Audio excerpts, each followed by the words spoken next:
இந்த நிகழ்ச்சியினுடைய தலைவர், என் அன்பிற்கும் பாசத்திற்கும் உரிய இந்த தேசிய ஊடகவியலாளருடைய தலைவரும் இந்த நிகழ்ச்சியினுடைய தலைவருமான என் அன்பு சகோதரர் ஜெய்கிருஷ்ணன் அவர்களே, அன்பிற்கும் பாசத்திற்கும் உரிய பாரதிய ஜனதா கட்சியினுடைய முன்னாள் தேசிய செயலாளர் என் அன்பு சகோதரர் ராஜா அவர்களே, என் அன்பிற்கும் பாசத்திற்கும் என்றைக்கும் என்னோடு போனிலே பேசும்போது மிகவும் மகிழ்ச்சியாகவும் நான் சில நிகழ்ச்சிகளை நடத்த வேண்டும் என்று அப்பப்போது எனக்கு கூறிக்கொண்டிருக்கும் என்னுடைய அன்பிற்கும் பாசத்திற்கும் உரிய என் அன்பு சகோதரர் அர்ஜுன் சம்பத் அவர்களே, மரியாதைக்குரிய ஐயா ஜிஆர் அவர்களே, மற்றும் மேடையிலே அமர்ந்திருக்கக்கூடிய அன்பிற்குரிய சகோதரர்களே, சகோதரிகளே, இந்த ஊடகத்தினுடைய பெயரை நீங்கள் பார்த்தாலே தேசிய ஊடகவியலாளர் சங்கம். தேசியம் என்பது என்ன என்பது நம்ம அத்தனை பேருக்கும் தெரியும். தேசியம் இந்த நாட்டிலே தலைத்து ஓங்க வேண்டும். தேசியம் என்ற சொல் நம்முடைய தாரக மந்திரம். அந்த சொல் நாம் எப்பொழுதும் ஒலித்துக் கொண்டே இருக்க வேண்டும். காரணம், அதுதான் நம்முடைய இந்திய துணைக்கண்டத்தினுடைய ஒரு ஆணிவேராக இன்றைக்கு இருந்து கொண்டிருக்கிறது. இங்கே பேசிய ஒரு நண்பர் குறிப்பிட்டார்கள், பத்திரிகையாளர்களுக்கு வேண்டிய சலுகைகள் வேண்டும் என்று இங்கே பேசினார்கள். உங்களுக்கெல்லாம் தெரியும், இந்திய ஜனநாயகத்தினுடைய 4 தூண்கள், ஒன்று நாடாளுமன்றம், இன்னொன்று நிர்வாகத்துறை, இன்னொன்று நீதித்துறை, 4வது தூண்டாக இந்த ஜனநாயகத்தை தாங்கி பிடித்து கொண்டிருக்கக்கூடிய ஒரு தூண்தான் பத்திரிகை தூண். அந்த பத்திரிகையினுடைய ஊடகவியலாளர்களுக்கு இன்றைக்கு ஒரு மகாநாடை இங்கே ஜெய்கிருஷ்ணன் அவர்களும் அவரோடு இணைந்தவர்களும் இங்கே நடத்தி கொண்டிருக்கிறார்கள். அந்த நண்பர் பேசும்போது குறிப்பிட்டார், தங்களுடைய தேவைகளை குறிப்பிட்டார். அந்த தேவைகள் நியாயமான தேவைகள், குறிப்பாக செய்து கொடுக்கப்பட வேண்டிய தேவைகள் என்பதை நாம் அறிந்து கொள்ள முடிகிறது. பத்திரிகையாளர்கள் எப்படிப்பட்ட சங்கடங்களை சந்தித்து நிகழ்ச்சிகளை, செய்திகளை சேகரித்து கொண்டு வருகிறார்கள் என்பதை நாம் அனைவருக்கும் தெரியும். பல பிரச்சனைகளிலே அவர்கள் ஊடுருவி போட்டோ பிடிக்க வேண்டும், செய்திகளை சேகரிக்க வேண்டும். இல்லை என்றால் அந்த செய்தித்துறையினுடைய தலைவர்கள் அந்த செய்தி நிருபர்களை கண்டிப்பாக தண்டிப்பார்கள். நீ என்ன பண்ணிக்கிட்டு இருந்த அப்படின்னெல்லாம் கேட்டவங்களெல்லாம் நான் பார்த்துருக்கேன். ஆகவே இந்த சங்கம் என்பது விரிவாக எல்லாவற்றையும் சொல்ல வேண்டும். ஜனநாயகத்தினுடைய அடிப்படை உரிமைகள் பறிக்கப்படுகின்ற போதெல்லாம் எடுத்து சொல்ல வேண்டும். எங்கெல்லாம் தவறு நடக்கிறதோ அங்கெல்லாம் சுட்டிக்காட்ட வேண்டும். அதுதான் ஜனநாயகத்தினுடைய 4வது தூணுடைய கடமையாக இருக்க வேண்டும். இந்த நாட்டிலே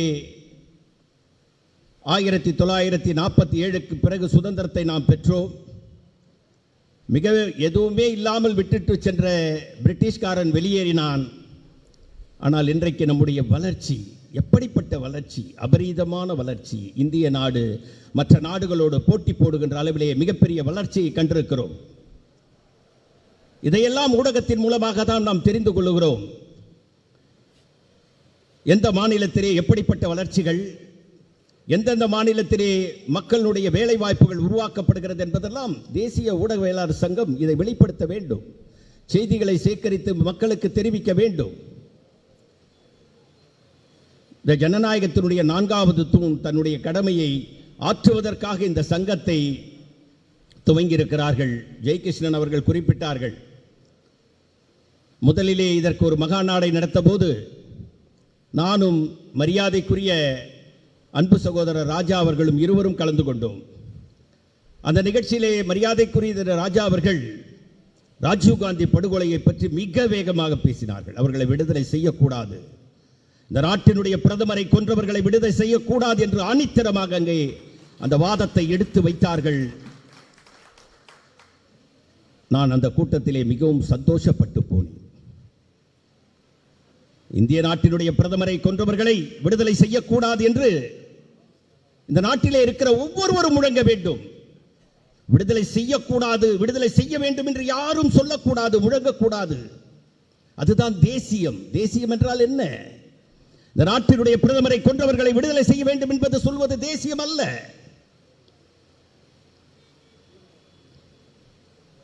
ஆகவே தேசியம் என்பது என்ன? யாருக்கு என்ன நிகழ்ந்தாலும் கட்சி பாகுபாடெல்லாம் பார்க்கக்கூடாது. அங்கே தவறு. யார் அவர்கள் எண்ணி பார்க்க வேண்டும். இலங்கையில் இருந்து வந்தவர்கள் இந்த நாட்டினுடைய பிரதமரை கொலை செய்கிறான். அவர்களை விடுதலை செய்ய வேண்டும் என்ற குரல் இங்கே ஓங்கி வலிக்கிறது. அப்புறம் நாம் தேசியம் பேசுவதில் என்ன அர்த்தம் இருக்கிறது என்பது நான் கேட்க விரும்புகிறேன் பத்திரிகையாளர்களை பார்த்து. அன்பு சகோதரர்களே, ஊடகவியலாளரை இங்கே எண்ணி பார்க்க வேண்டும். இந்த மண்ணிலே ராஜீவ் காந்தி கொலை செய்யப்பட்ட போது எப்படிப்பட்ட நிகழ்வுகள் இங்கே நடந்தது? எப்படிப்பட்ட ஒரு மனிதனை கொலை செய்துவிட்டு தப்பித்து போயிருக்கிறார்கள். அதை கொலை செய்தவன் இன்னும் நடமாடிக் கொண்டிருக்கிறான். நீங்கள் ஜெயிலிலே போய் பாருங்கள். பேரறிவாளன், நீங்களாம் என்ன சட்டை போட்டிருக்கிறீங்க? நான்லாம் என்ன சட்டை போட்டிருக்கேன்? பேரறிவாளன் போட்டிருக்கிற சட்டையை போய் பாருங்க. அவன் போட்டிருக்கிற பேண்ட்டை பாருங்க. அவன் போட்டிருக்கிற ஷூ, 8000 ரூபாய் ஷூ போட்டிருக்கான் ஜெயிலில். சிறை கைதி போலவா இருக்கிறான் அவன்? எண்ணி பார்க்க வேண்டும். இதையெல்லாம் தேசிய ஊடகவியலாளர்கள் எழுத வேண்டும். இந்த நாடு எங்கே சென்று கொண்டிருக்கிறது? இந்த நாட்டிலே இங்கே இருக்கக்கூடிய இந்த ஒரு கொலைகாரனு இப்படி 8000 ரூபாய் ஷூவை போட்டுக்கிட்டு சுத்துறானே. நான் யாரையும் குறை சொல்லவில்லை. அதையெல்லாம் ஊடகவியலாளர் எழுதி அரசின் கவனத்திற்கு கொண்டு சொல்ல வேண்டும். அதுதான் ஊடகவியலாளர் வேலை.